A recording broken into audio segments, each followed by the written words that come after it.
Bonjour mesdames et messieurs, bienvenue encore une fois au salon électoral. C'est rendez-vous incontournable des candidats et candidates aux élections du 20 décembre prochain en République démocratique du Congo.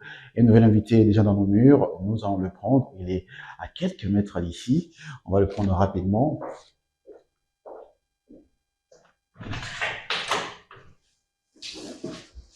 Voilà, il est en train de s'avancer. Bienvenue monsieur Ben. Bonjour, merci beaucoup. Très content de vous recevoir. Merci à vous, c'est un plaisir. D'accord. Merci. Oui.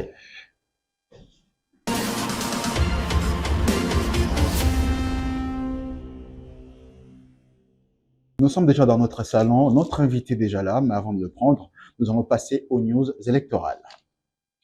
Présidentielle en RDC, le programme du candidat Moïse Katumbi pour 2024-2028 sera présenté lors d'une cérémonie officielle prévue le 13 novembre à Kinshasa, capitale de la République démocratique du Congo. C'est depuis le samedi 11 novembre que l'Union pour la démocratie et le progrès social, UDPS, a débuté la distribution des matériels de campagne électorale pour les candidats présidents Félix Antoine Tshisekedi.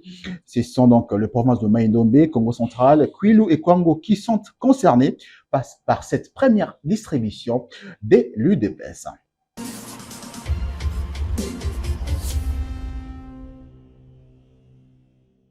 Il est déjà en face de moi. Comment s'appelle-t-il? Qui est-il? Nous allons les découvrir dans un instant dans le profil de l'invité. Alors, il est né le 31 décembre. Notre invité est licencié en économie internationale, consultant en communication, analyste économique justement et politique. Il se considère très souvent comme un libre penseur transcendantal. Il est initiateur du mouvement citoyen ENEF, anciennement coordonnateur du dit mouvement avant de s'engager en politique active, donc il s'est engagé en politique active depuis. C'est maître des cérémonies et donc candidat aux législatives provinciales dans la commune d'Elemba à Kinshasa. Il a un parcours assez élogieux, mais nous allons essayer de faire un peu bref. Qui est Monsieur Ben Mbouyi? C'est notre invité du jour. Bienvenue, monsieur. Merci beaucoup, Orman. Merci de l'invitation. C'est un plaisir. En tout cas, le plaisir est partagé. Monsieur Ben Mbouyi. Ouais. Moi, je suis content d'être sur ce beau cadre dans votre salon, comme vous dites. Ok. C'est un très beau salon au passage. Merci beaucoup. Et merci de l'invitation. Merci surtout de m'inviter pour cette thématique qui me paraît très, très importante. Non seulement à cause du temps, parce que le temps, il est très important dans le calcul de la thématique, justement, Exactement. mais aussi parce que c'est une question vitale pour la démocratie d'un pays. Et vous savez que la démocratie elle-même est un élément essentiel pour la bonne gouvernance, parce que la gouvernance au service du peuple passe forcément par la démocratie, parce que c'est par là qu'on désigne, au fait, les décideurs à tous les niveaux.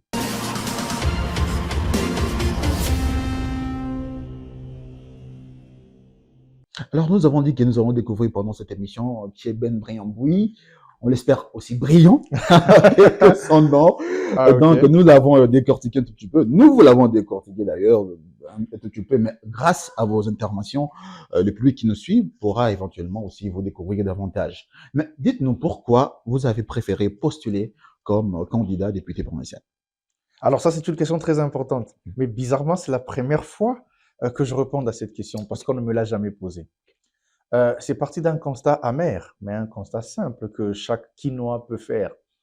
D'abord, dans un premier temps, la ville de Kinshasa est pour moi ingouvernée ou carrément dans un état de non-gouvernance. Mais attendez, on a Jean-Thénin Gobila comme gouverneur de la ville de Kinshasa avec les bourgmestres qui sont nommés. Alors, je vais d'abord rappeler que lorsqu'on est passé en 2019, avec le mouvement citoyen INAF, justement, que je coordonnais à l'époque, nous avons mobilisé nos camarades. Ça signifie quoi, s'il vous plaît, INAF? Ah, INAF, c'est un mot en anglais Okay. qui veut dire assez, pour dire ça suffit, pour dire y en a marre, assez. Donc, INAF, c'est un mouvement que nous avons créé justement vers les années 2017. Nous avons créé ce mouvement parce que nous sentions au fait que la République démocratique du Congo, dans son élan, suffoquait. Et parce que il y avait des élections qui devenaient hypothétiques. Et donc, il y avait des élections qui devraient se tenir en 2016, que je me trompe. Aujourd'hui, il n'y a plus suffocation? Disons que nous avons eu quelques avancées. Mm. C'est tout le problème. Nous avons eu quelques avancées. Je peux peut-être me tromper sur les dates de la Mhm. création du mouvement, mais bon, Mhm. on a quand même lancé ce mouvement, nous avons commencé. Et en 2019, je me rappelle, Mhm. lorsqu'il faille élire le gouverneur de la ville de Kinshasa, Mhm. nous savions que la ville de Kinshasa méritait mieux, Mhm. parce que nous sortions déjà d'une gouvernance ou d'une gestion d'un gouverneur qui, pour moi ou pour nous à l'époque, avait laissé Kinshasa dans un piètre état. André Et donc, Kimbuta. et donc, il était question, c'est vous qui citez les noms, mais il était hors de question pour nous qu'après ce gouverneur-là, qu'un autre arrive et que nous savions déjà qu'il n'était pas un bon gouverneur pour la ville de Kinshasa parce que justement, ce n'était pas un parvenu. C'est quelqu'un qui avait quand même déjà eu à exercer de fonctions dans ce pays et surtout au niveau de la province. Je vais citer le Maïndomé par exemple. On se rappelle que la gestion n'était pas fameuse. Et on s'est dit que, écoutez, on ne peut pas accepter que Kinshasa aille entre ses mains. Et donc, nous faisions à l'époque une mobilisation devant l'Assemblée provinciale de Kinshasa pour demander justement aux députés provinciaux de voter un bon gouverneur. Et l'action, nous l'avons appelée Kinshasa veut un bon gouverneur. Ce jour-là, nous avions été fouettés par la police, à dessein d'ailleurs. Et aujourd'hui, les résultats est catastrophique. Le bilan, nous l'avons sous nos yeux. Et à l'époque, vous n'avez pas été entendu. Nous n'avions pas été entendus justement parce que le gouverneur Gentini Ngobila fut quand même élu à la tête de la ville et que ce que nous n'avons pas connu comme cacophonie dans la gouvernance ou dans la gestion de la ville de Kinshasa. D'abord, l'affront avec son propre vice-gouverneur qui était son colistier donc, son ami donc, on va dire comme ça, on va dire les choses de cette manière-là pour que ce soit assez bien compris. Il y a eu une sorte d'affront, les deux ne se sont pas mis d'accord et alors l'un est tombé sans l'autre. On se pose bien la question, comment des gens qui ont été votés ensemble, parce que colistier, ce n'était pas son suppléant, c'était son colistier. Ce que ça veut dire, c'est que ces deux candidatures sont liées. L'un est tombé sans l'autre. On a tout de suite compris. Et on a vu comment certains hommes d'affaires dans la ville de Kinshasa étaient intouchables. On a vu comment les députés provinciaux étaient soudoyés. Je ne veux insulter personne. Ce sont des faits et ils sont connus de tous. Et donc après, on se rend compte quand même que la ville de Kinshasa sortait d'un état comateux. La ville était dans un état comateux, mais la ville a quitté l'état comateux pour un état de morgue carrément. La ville meurt devant nous. Et donc nous nous disons, d'ailleurs il faut peut-être que je mette une incise, à mon grand plaisir, j'ai rencontré le gouverneur de la ville, M. Gentini Ngobila, à qui j'ai dit tout le bien que je pensais de lui en tant que personne, mais que sa gestion n'était pas fameuse, justement. À cette occasion, on a eu probablement, de mon point de vue, on a eu un échange franc où je lui ai dit, par exemple, que, puisque après qu'il ait été élu justement comme gouverneur de la ville, nous avons lancé, moi encore, et d'autres camarades, d'autres mouvements citoyens, nous avons lancé la campagne La ville est sale. Parce que pour nous, c'était paradoxal qu'on ait déplacé le président de la République, chef de l'État, vers la place Bandal, enfin, dans la commune de Bandal, pour lancer un programme que l'on a appelé Kinshasa Bopeto, et que quelques jours après seulement, on se rendait compte que la ville était plutôt en train de se mourir davantage, parce que la ville était sale et de partout. Et même le quartier qui avait la réputation d'être plutôt propre se sont montrés plus sales qu'on ne l'avait jamais vu. Kin la Belle est devenu Kin la Sale. Et on a Non, dit, aujourd'hui, on peut dire que Kinbopet, c'est une réussite quand même. je ne sais pas sur base de quoi vous allez dire ça, C'est une question que je vous pose. mais je ne sais pas, moi je n'en connais aucun Quinois qui peut dire que Kinshasa est propre. Je n'en connais aucun. D'où qu'il soit de Lemba ou qu'il soit de Gombe, qu'il soit de Maluku ou qu'il soit de Ngiringiri, je ne connais aucun Quinois qui peut me dire que Kinshasa est propre. Moi, je n'en Même à connais Lemba aucun. où vous postulez, ça marche pas. Mais je vous dis, mais c'est l'une des raisons, parce que je vais en venir, hein, parce Mhm. que c'est la raison même pour laquelle je vais postuler. Je vais en venir. Et donc, Kinshasa est sale. Alors, qui gère Kinshasa au quotidien? Kinshasa est une ville. Kinshasa est une province. On en a 26. Kinshasa est la 26e province de ce pays. Mais Kinshasa est délaissée entre les mains du gouvernement central. Parce que les autorités provinciales ne font absolument rien. Lorsqu'il y a une petite manifestation ici dans la ville, on se dirige pratiquement vers le gouvernement central ou vers, oui, le gouvernement central. Alors qu'en province, s'il y a des choses qui doivent être faites, dans la plupart des cas, je fais une petite tournée en province, dans la plupart des cas, on se dirige, on regarde vers le gouverneur, qui est lui-même le représentant du président de la République. Ici, nous n'avons pas de représentant du président de la République, parce que tout le monde se tourne directement vers le président de la République, directement vers son gouvernement, et dans cette cacophonie, dans ce petit désordre, le dirigeant de la ville de Kinshasa ne font rien. Et dire qu'ils ne font absolument rien, c'est pas fort, c'est pas faire preuve d'une mauvaise foi. Lorsqu'on voit aujourd'hui comment les boulevards, le Mumbai aujourd'hui est éclairé, lorsque même le président de l'Assemblée nationale, pardon, provinciale, qui est satisfait du bilan, de leur bilan, disons, Je, je, avec son je- tandem avec Jean-Tini Gobila. J'aimerais que vous reposiez cette question au président de l'Assemblée provinciale. Je ne sais même plus c'est qui le président de l'Assemblée provinciale de cette ville. Ben, Parce qu'il y a comment eu, ça? mais oui, parce qu'il y a eu un très beau désordre. Ils nous ont offert vraiment un spectacle assez désolant. Mais c'est Ce que nous avons vu. après, du contraire, c'est le président Godet, Ah, c'est toujours lui. Godin Poyi. Parce que beaucoup des députés provinciaux actuels le récusent. J'en connais des députés provinciaux qui ne le reconnaissent pas.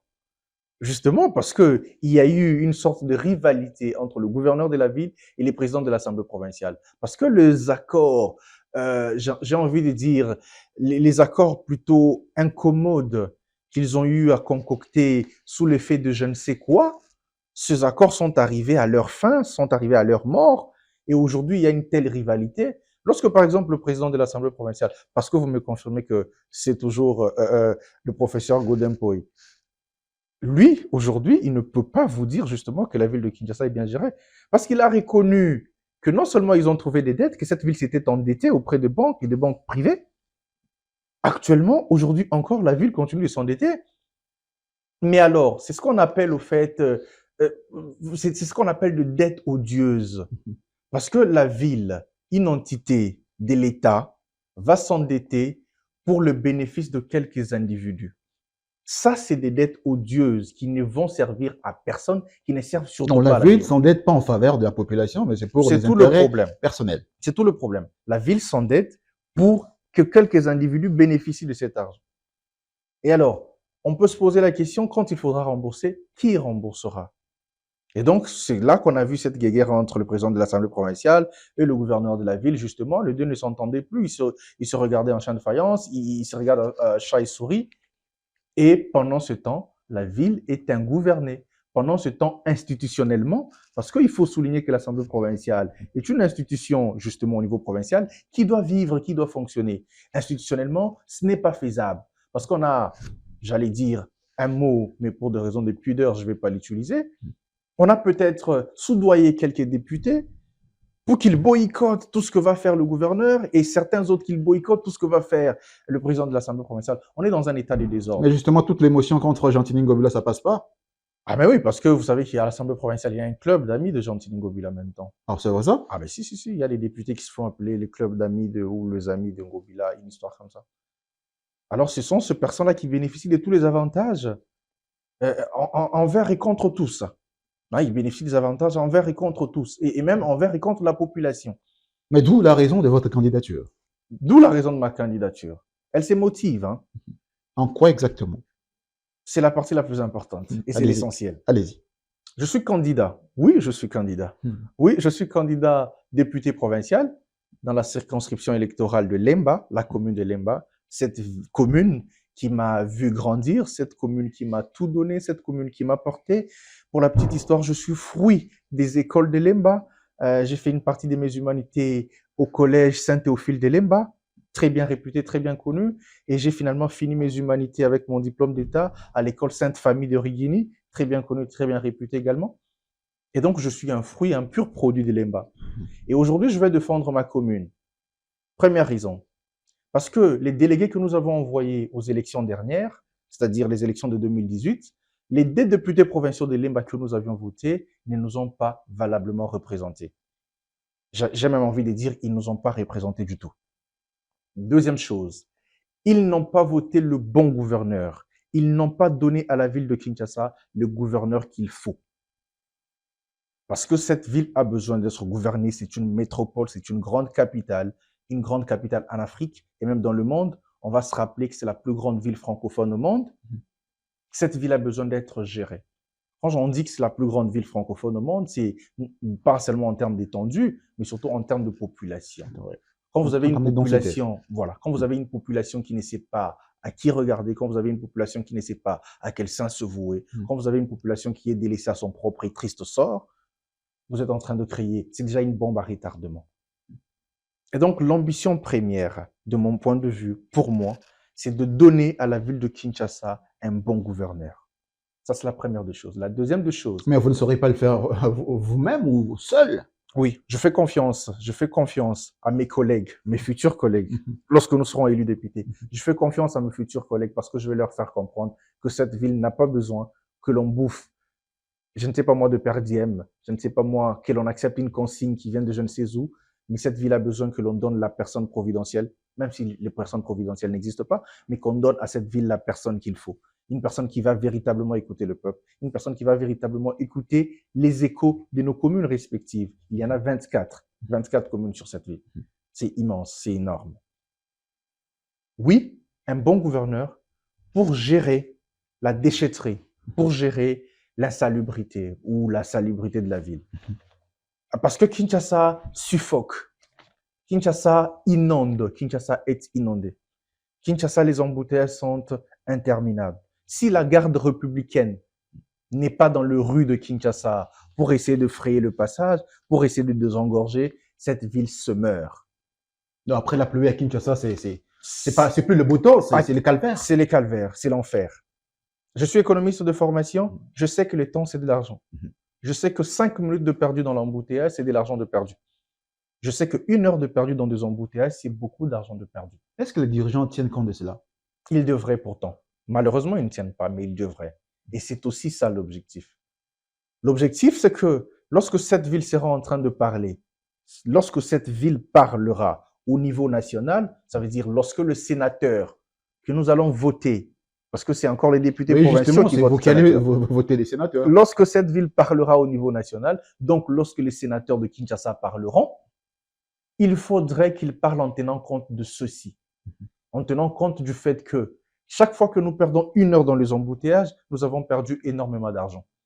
Chaque fois qu'il y a des gens qui meurent dans cette ville à cause des inondations, à cause, je sais pas moi, de l'eau qui déborde, à cause d'électrocution, parce que lorsqu'il pleut, on s'électrocute un peu facilement dans Kinshasa. À chaque fois que l'on perdra de vie, ça sera à cause de cette négligence ou à ce manque de sérieux dans la gestion de la chose publique. Est-ce que vous travaillez déjà, pardon, dans le sens de concevoir des édits ou des propositions une fois élus? Non, je ne travaille pas parce que c'est un travail qui a été déjà fait. J'ai donc déjà fini à concevoir les édits. J'ai déjà des propositions des édits, effectivement. C'est un travail déjà fini. Vous n'attendez. C'est un travail qui est fini. Bien évidemment, nous le compléterons au besoin. Parce que justement, vous le savez, nous sommes sur terrain, nous consultons le peuple, nous consultons les habitants de Lemba. Parce que c'est de là que je veux être élu. Mais j'écoute un peu tout le monde, je vois un peu partout. J'écoute, je vois les gens. Ça prouve votre optimisme par rapport au résultat final. Je pense que Lemba est réputé pour être la commune du savoir. C'est écrit en grand lorsque vous êtes devant notre maison communale. C'est la commune du savoir. Et chez nous, n'est-ce pas, c'est théorique. Mais aujourd'hui, on vous prouvera le contraire dans cette élection de 2023. D'ici décembre 2023, les fils et filles de Lemba vont vous prouver le contraire. Ce sont des gens qui tiennent compte du savoir. Parce qu'ils sont eux-mêmes fils du savoir et filles du savoir. Nous tiendrons compte du savoir et nous allons sortir des élus qui en valent la peine. Et donc, Ben Brigand, permettez-moi, connaissez-vous le problème réel de Lemba? Le problème, je ne le connais pas. Le problème, je le maîtrise. Parce que le problème, je le vis. Le problème, je ne le connais pas simplement. Parce que connaître le problème, ça peut être une information que l'on vous donne. Moi, le problème, je le maîtrise. Lesquels, par exemple? Le problème, c'est l'insécurité. Le problème, c'est la délinquance de plus jeunes. Le problème, c'est la pénurie de l'énergie. Le problème, c'est aussi les chômages. Mais le problème, c'est surtout le manque d'encadrement. Le manque d'encadrement de jeunes. Parce que les jeunes, il faut les encadrer. Parce que les jeunes, il faut leur montrer le chemin. Parce que les jeunes, il faut les éduquer. Il faut les former. Il faut surtout les redynamiser. Parce que les jeunes, il faut les entretenir. Parce que les jeunes, il faut leur donner matière à réflexion. Parce que les jeunes, il faut leur donner du travail.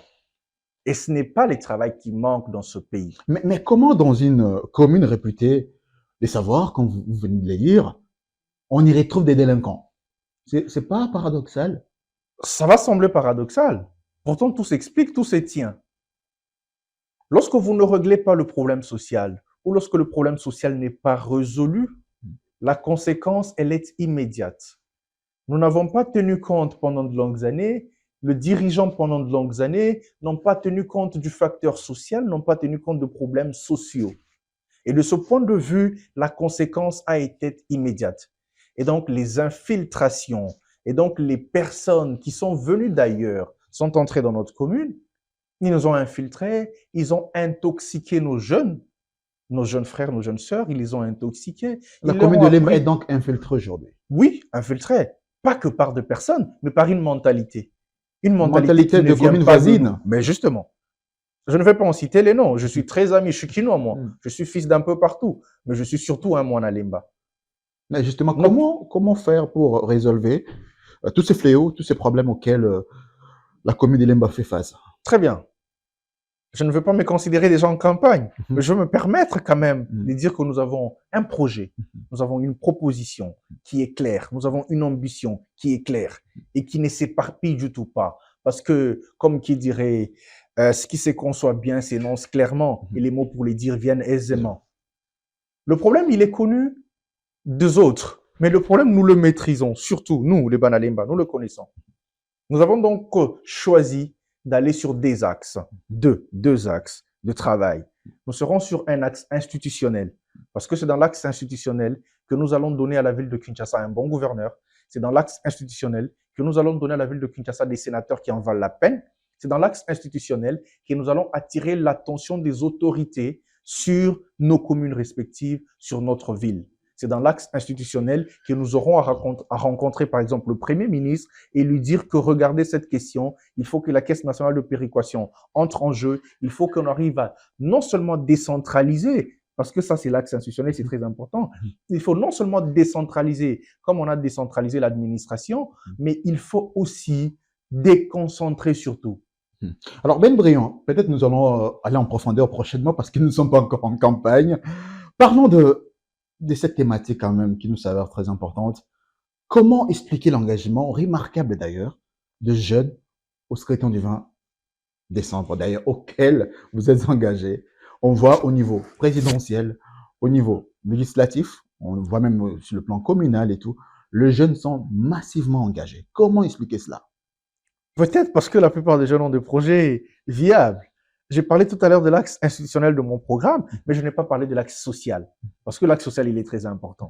Nous savons très bien que c'est les mamans qui tiennent dans la plupart des cas, qui tiennent le foyer. Et donc, nous allons mettre un accent remarquable sur les mamans pour accompagner leurs petits commerces, pour accompagner leurs activités. Parce que eux, elles, les mamans, elles prendront soin des enfants. Nous allons aussi redynamiser la jeunesse. Redynamiser la jeunesse signifie la revaloriser et revaloriser la jeunesse par un réseautage, par de formations, mais surtout par le sport aussi, parce que ça passe par là. Moi, j'ai eu la chance de pratiquer un peu de sport et ça, c'est dans ma commune que je l'ai fait, dans la commune de Lemba. Ça n'a pas été dit dans ma présentation, parce que je suppose que ça n'en valait pas la peine, mais je suis quand même karatéka. C'est un sport que j'ai appris dans ma commune.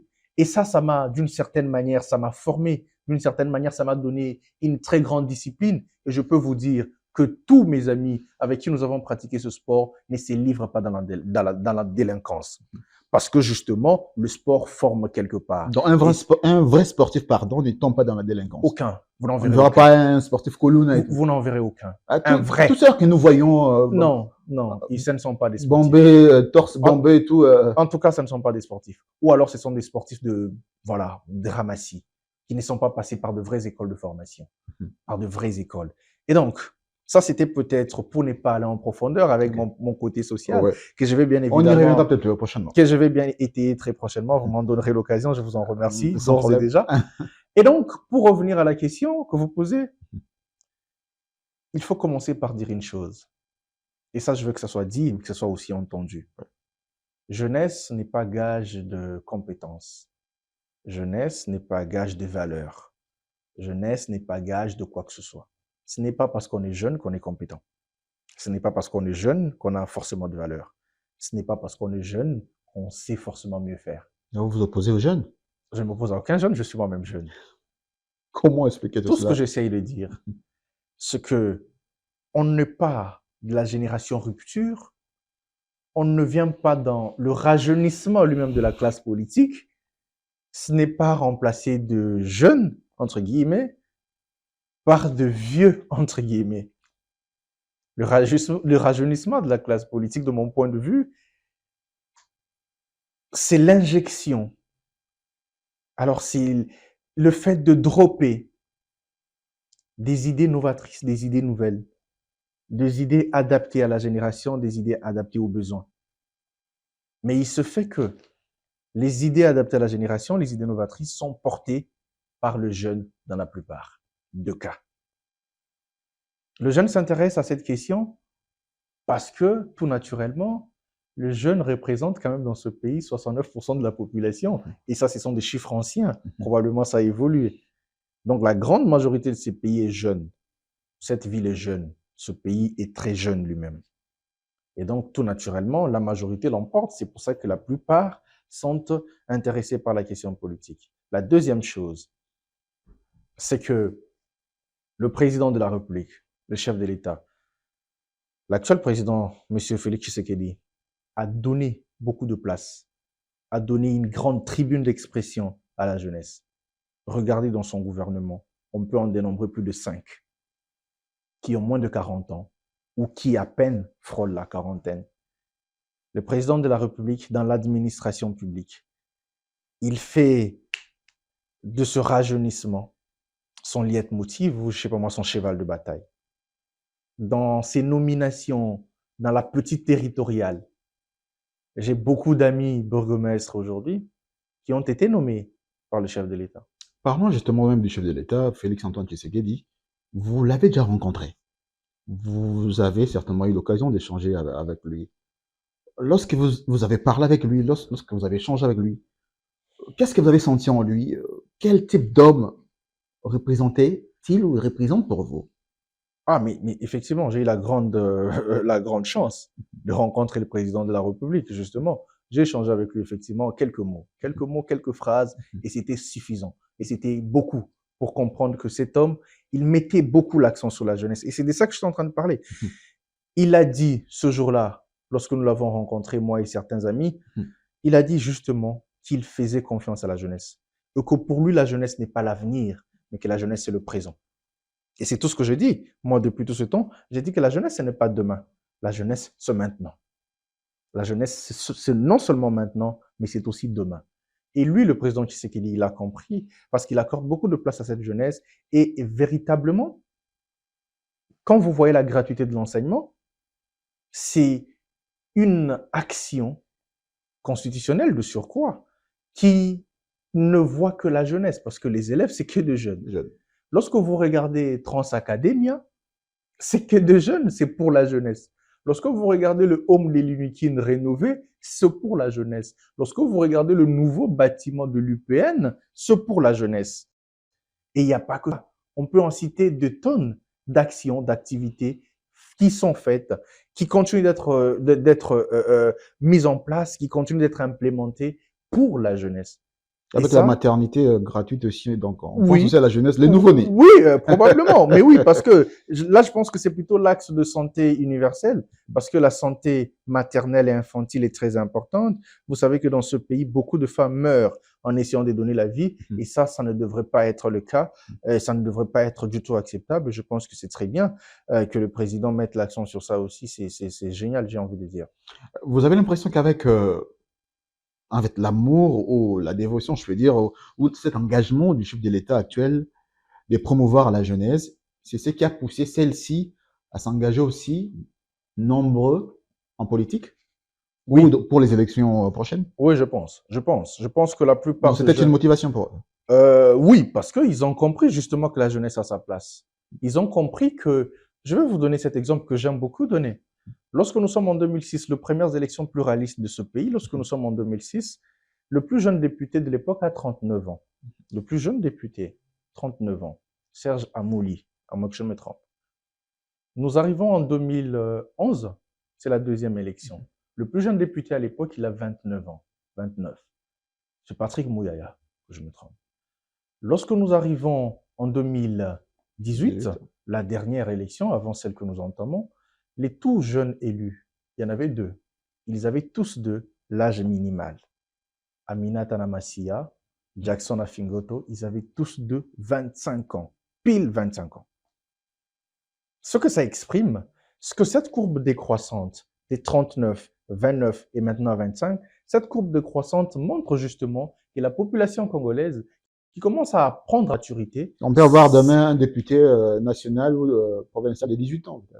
Oui, mais sauf que la loi pose une limite, justement. La loi Euh, pose une limite, c'est tout le problème. Donc, mm, on va se limiter à 25 ans bon, jusqu'à ce que la loi soit modifiée. modifié. Donc, là, on a atteint le Graal. C'est dire que les peuples congolais ont compris qu'il ne faut pas forcément être vieux, avec de gros griffes, pour être compétent ou pour être au service des autres. Donc, ça, c'est aussi une motivation, les jeunes ont compris. En tout cas, en même temps, je considère qu'il y a une sorte d'enthousiasme qui n'est dit peut-être pas son nom.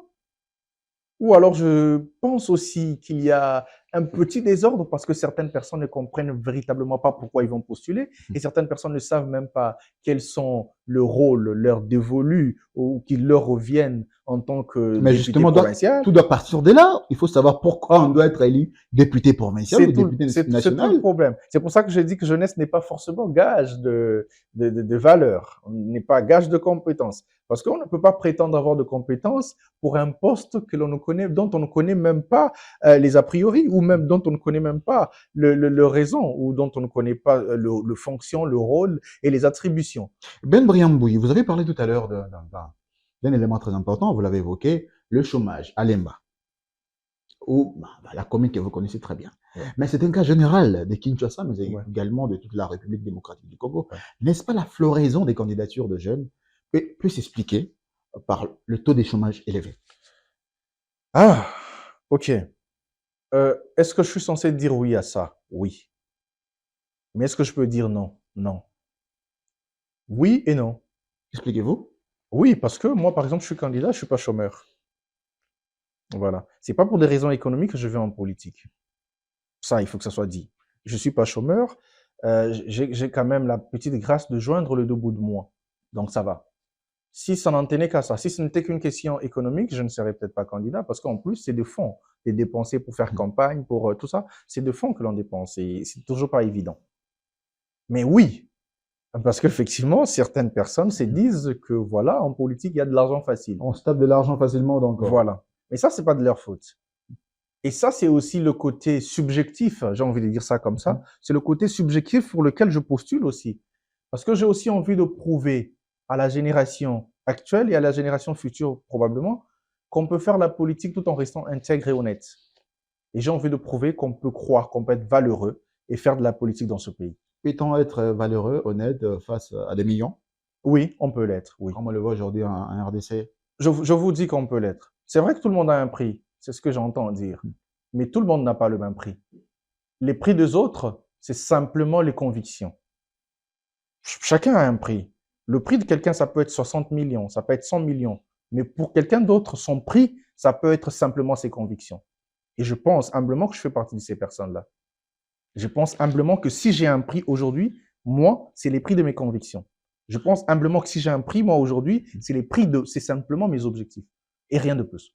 Plusieurs jeunes députés provinciaux, députés nationaux, on a également la présidentielle où on a des jeunes. Ouais. Le cas de Constant Moutamba, François Moutamba, Seth Seth Kikouni, Kikouni, Floribert Floribert Anzuluni, Anzulini. Madame Joël Billet. Voilà. Votre regard sur leur candidature?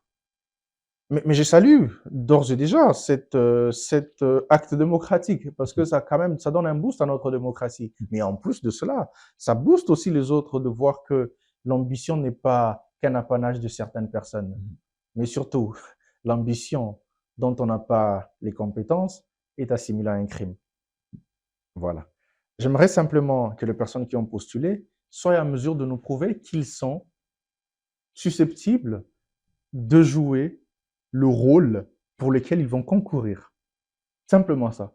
Et grâce à Dieu, le casque va mettre à la disposition du peuple congolais une série d'émissions qui va permettre justement de comprendre le projet de société des uns et des autres. Et donc, mon regard, c'est de dire que oui, Non, le effectivement... CESAC, voulez-vous dire? Ah, j'ai dit le casque. Encore une Le erreur. CESAC. Non, le CESAC, j'allais dire. Ouais. Le CESAC, Conseil supérieur de l'audiovisuel et de la communication, a mis justement à notre disposition ce panel d'émissions, justement, pour que nous puissions cerner, nous puissions comprendre le fond de la pensée de tout un chacun, le fond du programme de tout un chacun. Et donc, je pense que leurs candidatures sont plutôt à encourager Et j'espère pour eux, justement, qu'ils sauront convaincre le Congolais pour que leur accorde quelques voix, pourquoi pas gagner. Même si ce ne sont pas, toutes ces personnes que je viens de citer, ne sont pas mes candidats, parce que moi, j'ai mon candidat. Ah, vous avez votre candidat, lesquels? Oui, justement, je pense qu'il faut continuer pour terminer. Ok. Voilà, nous avons commencé où il a commencé. Il faut qu'il termine maintenant. Il a débroussé, il a débroussaillé, il a balayé, il a nettoyé. Maintenant, il faut qu'il sème. Il a Il nettoyé. c'est qui? Ah, bien évidemment. Vous l'aurez compris, je parle de Félix Antoine Tshisekedi Tshilombo. Non, vous avez l'impression qu'il a balayé, il a tout Il a balayé devant la arrangé. cour. Il a balayé devant Tout la a cour. été balayé ou il y a des choses encore à Tout n'a balayer? pas été balayé. C'est pour ça que je soutiens le président de la République, Félix Tshisekedi, mais que je ne soutiens aucunement toutes les organisations qui gravitent autour de lui. Ah oui. Là, il y a une nuance. Elle est détail, elle est importante. Je soutiens Mordicus, le président Félix Tshisekedi. Je vais accompagner sa candidature. Ma base de Lemba me fera le plaisir de soutenir la candidature du président Tshisekedi, que je soutiens, mais dont je ne soutiens pas les organisations qui gravitent autour. Êtes-vous fier du bilan de Félix Antoine Tshisekedi? Je ne partage pas son bilan à l'heure actuelle. Non, je ne vous demande pas si vous partagez, mais êtes-vous fier? La question est claire. Êtes-vous fier de sa candidature? Je ne vous demande pas de partager. Je ne sais pas si vous avez travaillé avec lui, mais êtes-vous fier de sa candidature?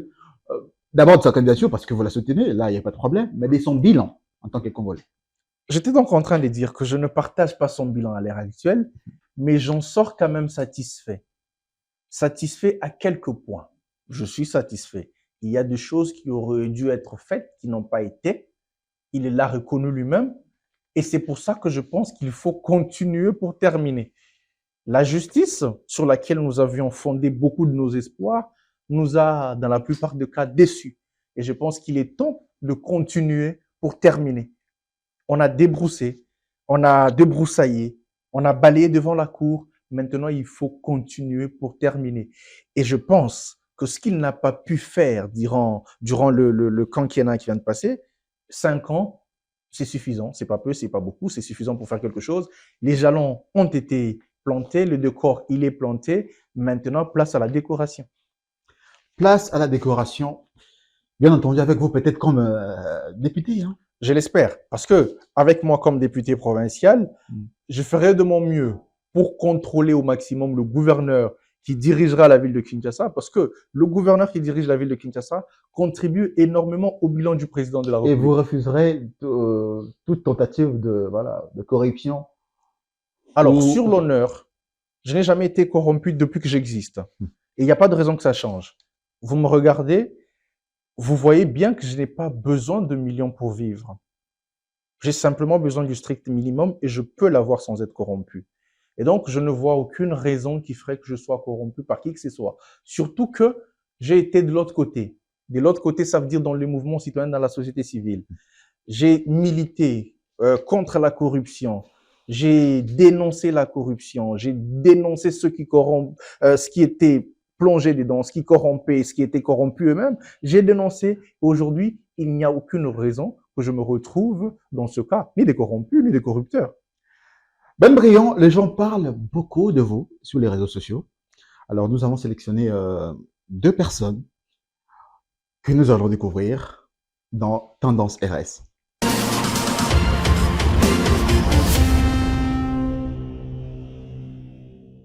Alors, Tendance RS pour Ben Briand Mbouy.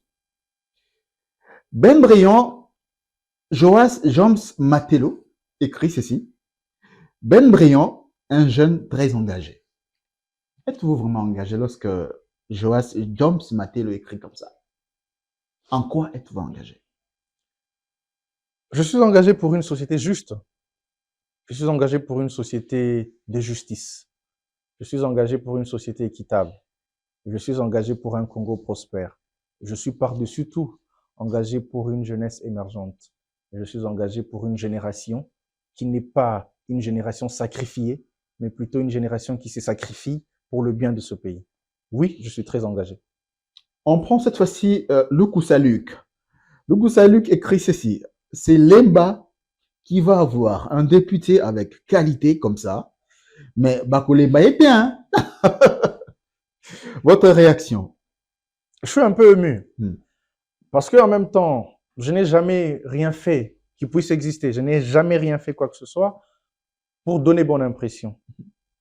Tout ce que j'ai pu faire dans mon petit parcours, qui n'est pas d'ailleurs très grand, tout ce que j'ai pu faire, je l'ai fait par conviction. Je l'ai fait parce que je l'ai pensé. J'ai pris de risques dans ce pays, et pas le moindre. J'en ai pris de risques. Pas pour donner bonne impression, pas pour faire bonne figure, pas pour donner l'impression d'être différent des autres, mais je l'ai fait par conviction. J'ai toujours dit haut ce que je pensais, et j'ai toujours fait l'effort de penser ce qui est juste et ce qui est correct.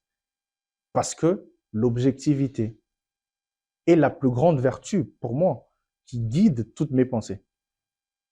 Ben Et donc, Briand, oui, juste pour finir, oui, sur ces dires de ce commentaire que vous avez épinglé, le Koussalik. oui, Hmm. Lemba aura un bon député, Lemba aura un député de qualité, Lemba aura un député de valeur, Lemba aura un député de vertu, Lemba aura un député qui n'en fera pas à sa poche ni à sa tête, mais qui en fera simplement et uniquement pour l'intérêt de la communauté et de la nation. Alors, Ben Briand, nous allons vous permettre, nous allons vous donner l'opportunité de vous poser des questions. 2, 3, 4, ça dépend. Et c'est tout de suite dans l'invité s'interroge.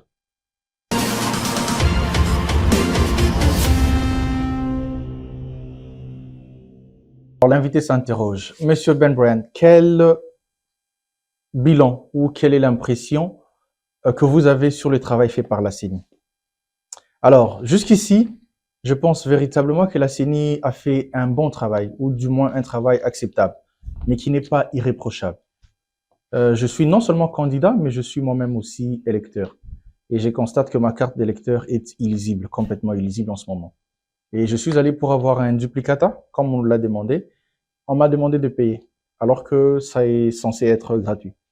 Et je ne suis pas le seul. Beaucoup de mes compères, beaucoup de mes concitoyens manquent de carte d'électeur lisible en ce moment. Et ça, c'est un problème. Mais cela n'empêche en rien que j'accepte tout de même que la CENI fait un travail plus ou moins acceptable dans un temps record. Mais il y a des choses à corriger. Deuxième question? Deuxième question. La deuxième question, c'est que je peux me poser. Hmm. Alors, je regarde mes mains, je vois ma main gauche, je me rends compte que je n'ai pas d'alliance. Ça veut dire que je suis encore célibataire. J'aurais bien voulu savoir pourquoi M. Ben Bryant est encore célibataire. Je pense que j'attendais la bonne personne. Et je crois aussi qu'elle n'est plus loin, la bonne personne. Voilà. Une troisième question, pour moi. Monsieur Ben, est-ce que vous pouvez être un député, un politicien différent? Oui, je pense sincèrement que je peux être un politicien différent. Je pense sincèrement que je peux être un député différent parce que j'ai des modèles. Et mon plus grand modèle, mon père, d'heureuse mémoire, était un politicien différent. Il était un député différent. Et j'ai pas l'ambition de bien faire que lui, mais j'ai peut-être l'ambition d'être une version très, très, très corrigée de lui. Et je crois qu'il en serait très fier. Oui, je serai un député différent. Oui, je serai un politicien différent. Oui, je serai une personne différente.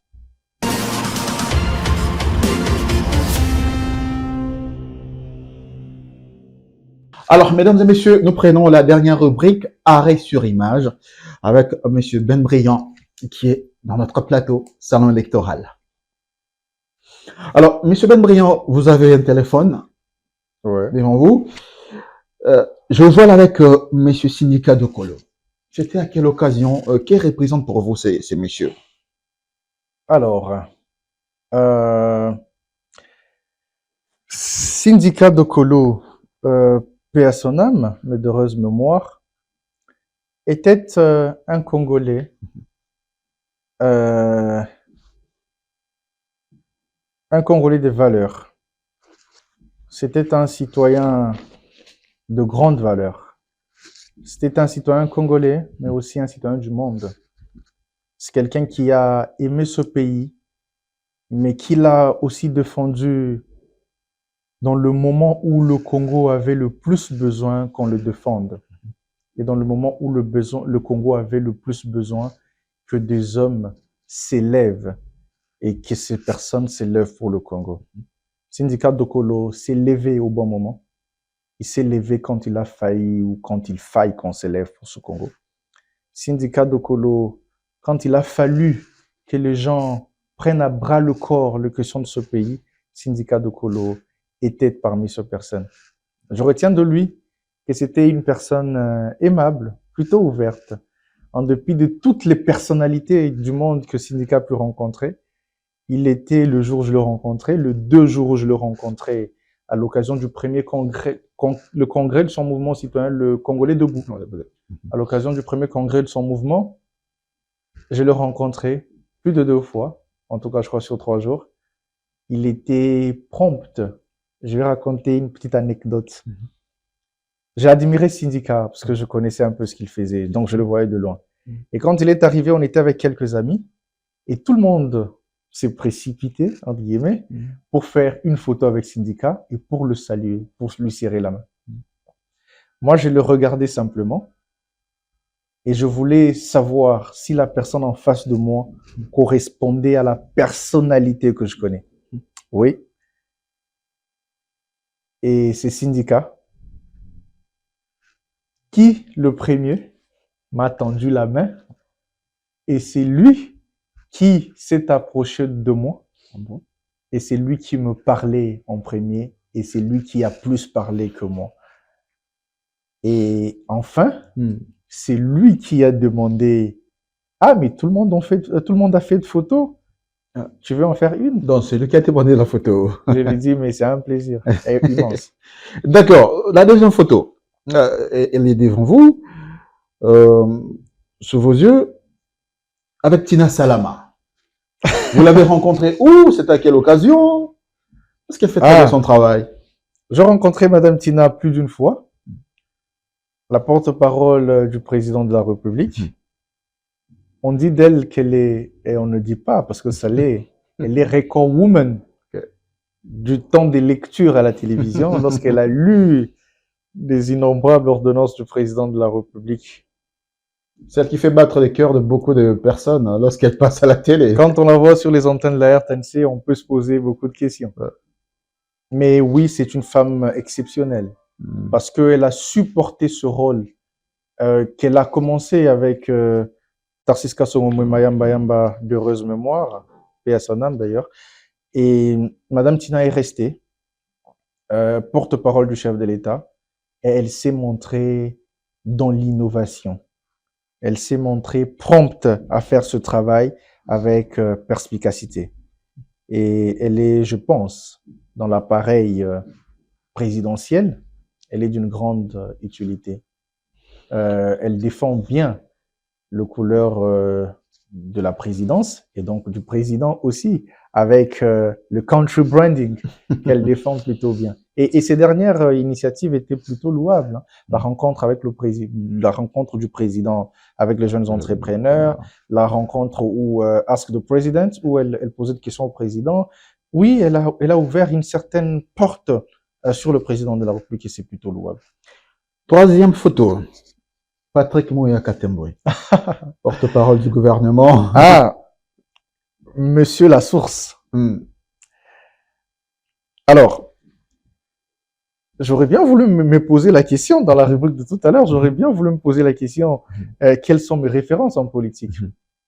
Indéniablement, le ministre Mouyaya est un modèle pour moi, indéniablement. C'est un exemple à suivre, carrément. C'est une personne qui est beaucoup à l'écoute, même si il est aussi beaucoup à la parole, parce qu'il porte quand même la parole du gouvernement, mais il est beaucoup à l'écoute en même temps, le ministre Mouyaya. Et c'est quelqu'un qui a fait rêver les jeunes dans ce pays, ça il faut qu'on se le dise. Depuis 2011, il a fait rêver les jeunes dans ce pays, il a montré qu'on pouvait faire la politique autrement, il a aussi démontré qu'on pouvait être le porte-parole d'un gouvernement congolais, sans être agressif, sans être dans les dénis, sans être dans la démagogie, sans être dans le refoulement ou dans le refus catégorique. Il a montré surtout qu'on pouvait changer les narratifs, oui. Et il a Et il a changé de narratif. justement.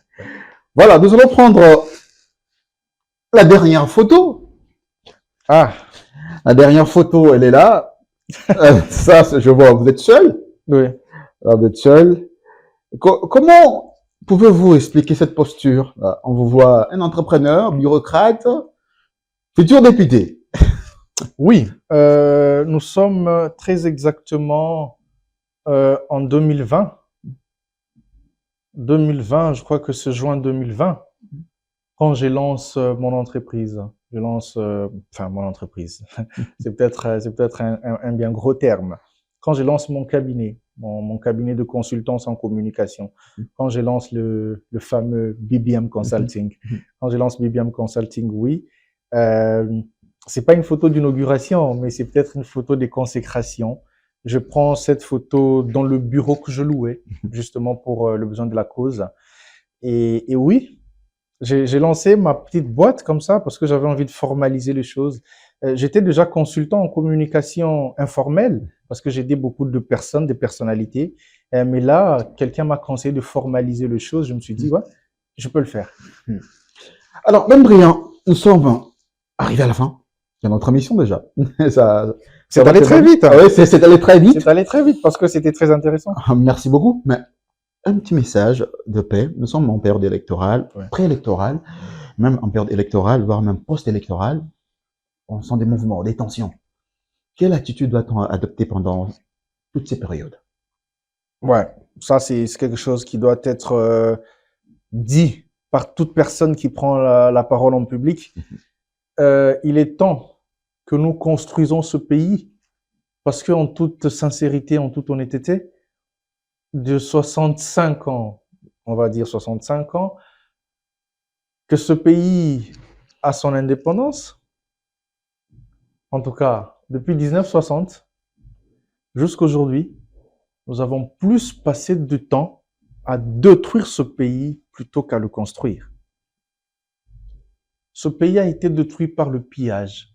Ce pays a été détruit par la guerre, par des tensions tribales, par des guerres civiles. Ce pays a été détruit par la corruption. Ce pays a été détruit par tous ces actes que nous posons tout le jour et dont nous ne calculons peut-être pas la conséquence catastrophique qui peut venir après. Il est temps donc d'en appeler à l'apaisement. Je sais que toute personne qui s'engage en politique est censée avoir ces notions de patriotisme et de démocratie, ou en tout cas cette fibre démocratique doit animer chacun d'entre nous pour être suffisamment longanime, pour être suffisamment grand de cœur, pour accepter le chèque quand elle arrive, parce que le plus grand de ce monde, ceux qui ont dirigé ce monde avec maestria, n'ont pas reçu au premier coup, ou n'ont pas toujours été là quand ils ont essayé pour la première fois, ni pour la deuxième, ni pour la troisième. Donc, 63 ans après l'indépendance de la RDC, vous prenez donc la paix et vous voulez qu'après les élections, qu'on ait de vrais perdants, qu'on n'ait pas de faux perdants. C'est-à-dire des gens qui vont réclamer à tout moment, qui vont créer des tensions pour, voilà. Vous savez pourquoi j'ai parlé des 65 ans Ouais. au lieu de 63? Parce que Ouais. depuis 1960, on est indépendant. Moi, je parle de 65 ans. Ouais. 65 ans parce que, au lieu de se limiter à détruire ce pays, nous avons creusé un fossé. Nous l'avons détruit et nous sommes allés même en deçà de ça. Au point que les efforts que certains d'entre nous mènent ou que certains d'entre nous font sont presque absorbés. Oui, il est temps de prôner la paix. Il est temps que nous nous interdisons de tenir de propos tribales pour des questions électorales. Il est temps que nous nous interdisons de porter des pensées séparatistes, ségrégationnistes pour de fins électorales ou pour de postes simplement. Il est temps que l'on s'interdise de dire « tel ne mettra pas ses pieds ici ». Il est temps que l'on s'interdise de dire « vous êtes chez nous, respectez chez nous ». Il est temps que l'on s'interdise de dire « il va gagner là-bas parce qu'il est de là, mais il ne gagnera pas ici parce qu'il n'est pas d'ici ». Il faut que l'on s'interdise de dire que si lui passait, ici, nous n'allons pas accepter, et que si le nôtre ne passe pas, nous allons couper ici. Tout Je ça, n'ai pas envie de reprendre ouais, le ouais. mot assez odieux, j'ai envie de dire hideux, que certains utilisent ici, mais je pense qu'il est hors de question que nous mettons en péril la stabilité, l'unité de ce pays pour des raisons simplement électorales. Le message est passé. Bienvenue encore une fois à tous ceux qui viennent de nous rejoindre dans cette émission. Malheureusement, nous sommes déjà à la fin. Merci à notre invité qui a été là pendant près d'une heure. Donc, c'était un réel plaisir de le recevoir. Ben Brian Mbouyi, nous allons vous recevoir encore prochainement pendant la campagne électorale. Mais c'est avec grand plaisir que je reviendrai. C'est avec grand plaisir. C'est en tout cas un plaisir partagé. Mesdames et messieurs, merci de nous avoir suivis. Nous sommes arrivés à la fin. C'était un réel plaisir encore une fois de vous servir. Prochainement, nous aurons encore une fois un nouvel invité pour vous servir davantage. Restez toujours scotchés sur votre chaîne et à très bientôt. Merci.